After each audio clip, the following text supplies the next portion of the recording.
Það sem fékk mig til þess að velja MBA-námið við Háskóla Íslands var fyrst og fremst að ná mér á íslensku. Það sem ég sá líka sem mikinn hag bara tengslanetið sem að kennararnir hafa að fá gestafyrirlestra frá íslenskum fyrirtækjum sem að styrkir mig í því að bara skapa góð tengsl við íslenskt viðskiptalíf. Tengslanetið sem ég hef myndað í þessu námi alveg ótrúlegt bara nú þegar og það líka bara það að þegar við förum inn í þessu hópaverkefni og maður nálgast kannski stjórnendur í fyrirtækjum, bara það að segja að við erum að gera verkefni fyrir MBA-nám í Háskóla Íslands, það opnar hurðina. Og þú kemst í færi við fólk úr atvinnulífinu sem þú áttir aldrei von á að setjast niður með og fá að komast inn í hausina og skilja af hverju tekur þessi ákvörðun og hvaðan kemur.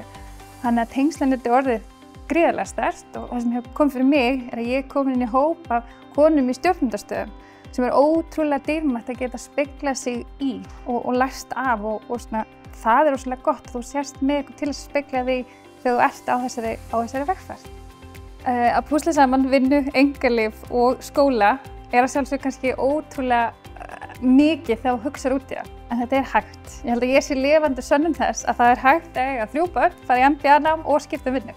En þetta krefst að sjálfsögðu góðra samskipta við fjölskylduna og við vinnustæðin. Það rosalega mikilvægt að vinnustæðurinn sé að styðja þig áfram í þessu. En að sjálfsögðu þetta búið áskorun fyrir fjölskylduna en við tókum þessa sameiginlegu ákvörðun til að gera þetta.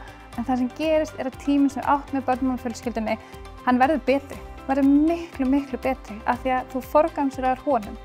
Og undir svona miklu álagi, þá sérðu hvað mikilvægt. Auðvitað fjölskyldan það dýrmætasta sem þú á, en það dásamlegt að finna allan annan stuðning og það kemur bara fólk og það hjálpar þér. Og þú kemst í gegnum þetta.